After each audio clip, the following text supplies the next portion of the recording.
I'm sure many of you remember where you were on September 2011, 2001. I remember myself, I was listening to National Public Radio getting ready for work, just as I do every morning since then. And if you're from France, you probably remember, where you were the day of the Charlie Hebdo attacks or the Bataclan. If you're from Sweden, as we heard earlier today, pick a country, name the attack, you'll remember where you were. And if you're like me, you were probably looking at a mixture of, uh, media, newspapers, radio, your social media feed, figuring out what was happening. And maybe you looked at your favorite news app or website, but how often did you stop to think about who was bringing you the news? Who was actually going to that attack to cover it, to bring you the news? Whose byline was on there? And what about the risks that they took to bring you the news? I'm really excited to be here to talk about journalism in the age of terrorism because there's a fundamental question at the heart of this debate. And that is, how can journalists continue to do their work in the era of terrorism when they are being killed by the very people, the terrorists as we call them, and they are being imprisoned by governments who are fighting or ostensibly fighting terrorism? I'm going to use the word terrorism. I think there's going to be a debate over the term, but let's go with that for now. So since 2001, with the launch of the so-called war on terror, and now more recently with the whole countering violent extremism agenda, journalists have been caught in a terrorism dynamic in which they are threatened by non-state actors who target them and by governments that restrict press freedom and other civil liberties in the name of fighting terror. Private companies like the internet platforms and social media companies that you heard about are also implicated in this dynamic because they're trying to figure out how to deal with the use of social media, terrorists using social media for their purposes, and how to respond. And they're being pressured by governments to privatize censorship. So as countries around the world are seeking to respond to real and to perceived threats from terrorist and extremist groups, the latest iteration of the war on terror has put press freedom in its crosshairs. So while there are a range of threats to journalists, let me see if I can figure out how to do this. Great. So while there are a wide range of threats to journalists around the world, jihadi militants are responsible for a great deal of the violence. This graphic from 2015 shows that jihadi militants were responsible for 40% of the killings that year. The vast majority of those killed were local journalists, local reporters in places like Syria, Iraq, Somalia, and Pakistan. But there also were some names that might be familiar to you from Charlie Hebdo, Stephen Sotloff, James Foley. They were murdered by ISIS militants. What's different is Osama bin Laden used to convene press conferences and give interviews to international journalists. Today's militant groups are more likely to take directly to social media and bypass journalists entirely. They are exploiting the same information technologies that have disrupted traditional media to build their own alternative information networks, as you've heard from the previous presenters. They're using social media, they're using messaging apps, they're using news outlets to communicate with their followers and supporters. And in fact, ISIS regards media strategy as at the heart of their strategy. It is part and parcel of building their capabilities and as a form of jihad. Media jihad and the role it plays is emphasized not only in strategy documents from the group, but also in the efforts it has devoted to content production. The amount paid to propagandists and the nom de guerre of IS militants who get the honorific al-alami, which means the media, and it serves as an honorific. They also pay those fighters more than other fighters. So the Islamic State group has sought to have a complete monopoly over information in the territories it has seized. First, it's putting out wanted lists, most wanted lists of journalists, so that they will murder anyone who appears to be doing journalism or collecting independent media. Even hunting down members of, for example, a Syrian citizen journalist collective called Raqqa is being slaughtered silently. So Raqqa is being slaughtered silently, goes around and gets information out of Raqqa at great personal risk. They're journalists, they're also activists, and they are using media, an underground network of collaborators who smuggle out information that is then incorporated into global media coverage. And ISIS has tracked them down, not only killing them in Syria, but then following them into exile in Turkey, killing them there. They are now living in exile in Germany. This is a very deadly profession to be involved in. It is very dangerous work. At least 6 members of the RBSS have been murdered. These are among the many local reporters, many of them unconventional citizen journalists who are literally dying to bring us the news. So this is the way in which the technological transformation of the global information environment is linked to violence against journalists. Having lost their utility, journalists have become dispensable, sources of ransom payment and props in terrorizing videos that are spread through social media. Since 2013, at least 30 journalists have been murdered by militant Islamist groups, according to research by CPJ. Yet journalists continue to report on the activities of this group. Knowing these statistics, isn't it amazing? The local reporters and the foreign correspondents who nonetheless go out into these territories to report, to bring us the news at great personal risk. But here's the thing. The risk is not just coming from the terrorist groups. Ahmed Abba. Ahmed Abba is emblematic of the terror dynamic in which journalists today are working. So he covered the violent attacks and the refugee crisis in northern Cameroon, where he's a journalist for Radio France International, reporting in the local Hausa language. So he was reporting on the kidnapping of hundreds of people that Boko Haram has done.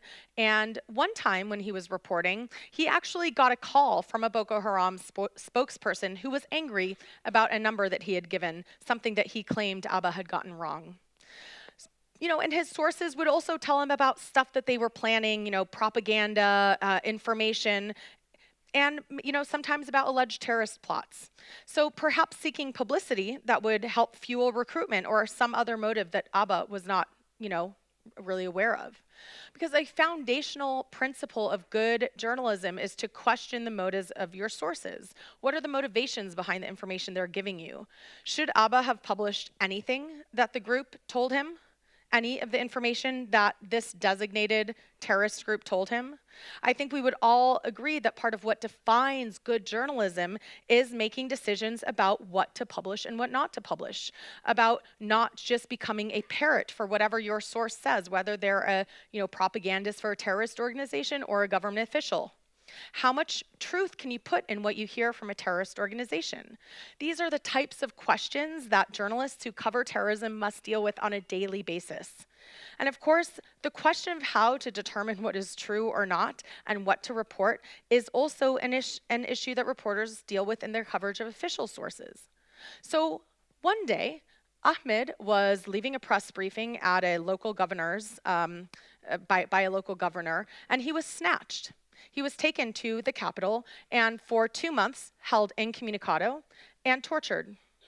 Yet even when he was finally granted access to his lawyer, after 3 months, about 3 months after being taken, he spent 635 days behind bars in pretrial detention. Pretrial detention. Abba's mother died while he was in prison. They said that she died of a broken heart, and he hasn't seen his wife since 2015. The government accused him of supporting terrorism. So therefore, that meant Abba would be tried in a military court. And that's actually the case in many countries in the world. If you're accused of terrorism, you lose many of the rights that you might otherwise have, or you get tried in special courts, often with less due process, less protection for your rights. As an American, we've seen this in the United States as well. So Ahmed, ultimately, the case against Ahmed revolved around whether he was warned in advance of a terrorist attack and whether the government could force a journalist to reveal his source. This is at the heart of journalism, right? So the government claimed to have 5 witnesses and computer forensic evidence. It sounds impressive, right? So In more than a dozen court appearances, they failed to bring forth any of the witnesses. And instead, they presented photos, they presented contact information, they presented stuff from his computer that was alleged to show complicity. And guess what? Abba was like, I got all this information from social media. And even if he hadn't, when I hear about this type of evidence being presented to convict somebody of terrorism, I get really concerned. As a reporter who has worked in the Middle East, who's worked in Lebanon, in Dubai, in Egypt, who wrote about the Muslim Brotherhood for my doctoral dissertation, went into Sharia, I am very concerned when I hear that you can be convicted of terrorism for who is on your phone, who you've emailed, where you've been. That concerns me as a journalist. To me, this seems like circumstantial evidence. So at CPJ, we began campaigning for Abba's release, not least of all because Cameroon introduced the death penalty for terrorism. And we actually could have seen this coming, and actually many human rights and free expression activists did see something like this coming with the passage a couple of years ago with new terrorism legislation that actually got widespread condemnation from human rights groups exactly because it would seemingly allow anyone to be accused of terrorism. So after more than 2 years in jail, unfortunately, and a lot of campaigning by us, and we did a huge campaign in January, a lot of work on his case, he was convicted. He was convicted of non-denunciation of terrorism and for laundering the proceeds of terrorist acts. And in April, Abba was sentenced to 10 years in prison. He was ordered to pay 55 million Central African francs, or about $91,000. And here's the problem, is CPJ's research shows that governments around the world have exploited anti-terrorism laws to silence critical journalists covering sensitive issues such as insurgencies, political opposition parties, terrorism, ethnic minorities, even the environment. Our research also shows that the activities that journalists routinely and regularly engage in, such as on-the-ground reporting, going to a site or to a location, interviewing, communicating with sources, are actually being equated with terrorism. This is the core of the challenge that is facing journalism in the age of terrorism. Reporters who try to cover the activities of state-designated terrorist groups or interview their members are at risk of being charged with terrorism themselves as officials try to limit the information and coverage of opposition forces. You heard this from Chan Dündar, right, in the video here. That's exactly what happened. He was covering an arms transfer. The Turkish government didn't want that information out. He's now being accused of terrorism. And as a side note, you hear over and over, we have to protect national security and somehow free speech is a trade-off. That is not accurate. Actually, independent press, a free journalism helps ensure our national security.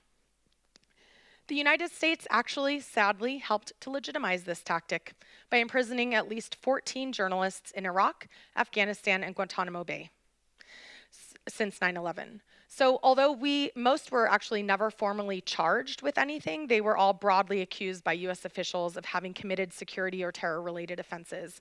And the US officials never substantiated any of those allegations. And in fact, one of them I've had the pleasure to meet several times because he works for Al Jazeera's Human Rights and Civil Liberties Department. Isn't that ironic? So now we've seen how this approach has spread around the world, how repressive regimes are reinterpreting this tactic into a strategy to constrain and to control information. In 2009, for example, Ethiopia passed a new anti-terrorism legislation that included ambiguous language that could permit a journalist to be jailed for anything from covering a protest to communicating with banned opposition groups. So, surprise, surprise, what happened? It criminalized coverage of any group the government deemed to be terrorist, a list that included the Ogaden National Liberation Front, as well as opposition political parties. And as many of you will recall, 2 Swedish journalists who were embedded with ONLF were actually there to investigate corruption by a Swedish oil firm in Ethiopia. They spent more than 400 days behind bars in an Ethiopian prison. You think a Swedish prison is bad? Try being in an Ethiopian prison. Last year, CPJ saw the most journalists jailed for their work than ever before since we started keeping records in 1990. More than 70% of the 259 journalists imprisoned on December 1, when we do our census, were behind bars on anti-state charges, which include terrorism. Another 9 were behind bars on false news charges. Another common way to imprison journalists. And as I mentioned, Turkey accounted for a third of this number, with at least 81 journalists in jail, all of them facing anti-state charges. So the award-winning Turkish journalist, as we heard, Can Dündar, was among these. He survived an assassination attempt. Another journalist who was imprisoned that we're concerned about is a Meydan columnist named Abdullah Kilic. And absurdly, he was accused of both being a member of a banned organization and of aiding a banned organization without being a member. We actually looked at the court documents and we cannot figure out what is the actual charge he's being held on. And again, all too common. It's not like Iran and Turkey and Egypt and these places are very forthcoming with their imprisonment records. The use of broad anti-terror laws to crack down on legitimate reporting and journalistic commentary is also taking place in countries that are usually viewed as more democratic. So a freelance journalist who covered alleged human rights abuses by Maoist rebels was charged with terrorism in India in September 2015. Maoists are designated as terrorists in India.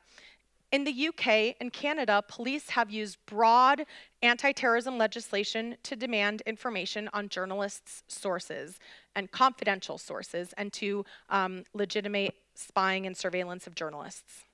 So you'll see how the governments around the world are using anti-terrorism and terrorism-related charges to jail journalists, even as many of these same journalists are facing death threats trying to cover the so-called terrorist groups or whatever groups they're being accused of colluding with.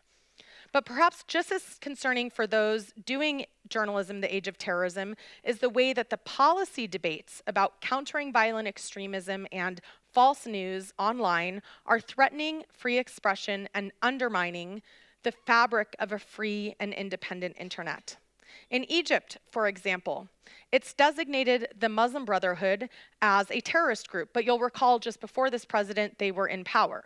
Now they're a terrorist group. So it passed an anti-terrorism law that makes it illegal for journalists to contradict official sources of information on terrorism. So if you publish any information as a journalist in Egypt that didn't come from the Ministry of Defense or contradicts their version, you can be accused of terrorism. That makes it fun to do journalism in Egypt. You may not be surprised to find out that Egypt was the second leading jailer of journalists last year, 2 years ago, third last year. It's, this whole false news issue where journalists in Egypt were accused of false news, as well as in Ethiopia, is now becoming part of the terror dynamic. And pillorying journalists and media outlets with labels like false or fake news can create another rationale for clamping down on a free and independent press and create a climate for self-censorship. Many authoritarian countries actually criminalize the publication of what they commonly call false news, censoring content, shuttering news outlets, and jailing journalists on the charge, which is often levied against information critical of those in power. So China, for example, has defended its regulation of online censorship, online content, and its pursuit of a real name registration policy for internet services, its banning of social media accounts, as one op-ed in Xinhua agency claimed, because the accounts were related to terrorism, violence, and pornography. And guess what it did? It cited US policy. Russia's only independent TV station, Dozh TV, who was actually another award winner, was the head of that TV station. It's amazing. I love my job. So Dozh TV was subjected to an audit of its of its accounts to check for anti-terrorism violations. So how very convenient. Let's audit this organization under anti-terrorism policies. So what we're seeing is at the end of 2016, at least 9 journalists were in jail for violating statutes on false news. And so I am concerned that we're going to see this fake news, false news dynamic become another excuse the way we see terrorism. And as I mentioned, they're getting conflated with each other. Meanwhile, calls by governments for increased surveillance powers and for social media companies to remove content, remove extremist propaganda, and close accounts that promote radicalization have been made after each terrorist attack. And as Daya noted, most of these attacks that they're made after are happening in Western countries. We're not talking about the day-to-day terrorism that Iraqis and Syrians and Yemenis are experiencing because of the daily impact of war. So after each attack in a Western country, you're hearing these calls for censorship come up, and it's raising concerns about the impact on free expression. Why do we care? So the World Bank has actually underscored the connection between the exercise of democracy, the prevention of corruption, the promotion of transparency, and a free press. So the World Bank stated that a free press not only serves as an outlet for expression, but it also provides a source of accountability, a vehicle for civic participation, and a check on official corruption. Perhaps that's exactly why the authorities in Egypt, Russia, China, Iran, and elsewhere would put so many journalists in jail. They have very little interest in being held accountable. So by now you're probably thinking, oh my God, why do people still go into journalism? Why do these people put themselves on the front line when they're facing these risks? Well, I've spoken to hundreds of journalists and citizen journalists from around the world. And across the board, they tell me that they want to tell the stories of those who can't speak for themselves, of the underrepresented, of those who would feel forgotten, or that they could feel compelled to speak truth to power. Journalism plays a vital role in the balance of power between a government and its people, and they know this. When a government's journalists are silenced, its people are silenced. And CPJ believes that by protecting journalists, we actually protect freedom of expression and democracy. And it's easy to sit, in academia or to sit, in an office and do analysis. But, getting on the ground, being on the front line, putting your economic livelihood, your freedom on the line, it takes guts.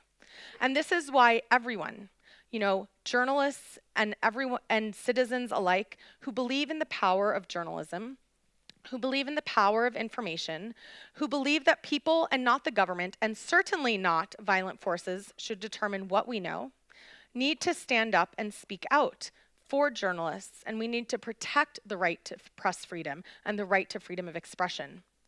Especially, we need to protect the right to do journalism in an age of terrorism. We must reject the use of evidence that looks no different from journalistic work product.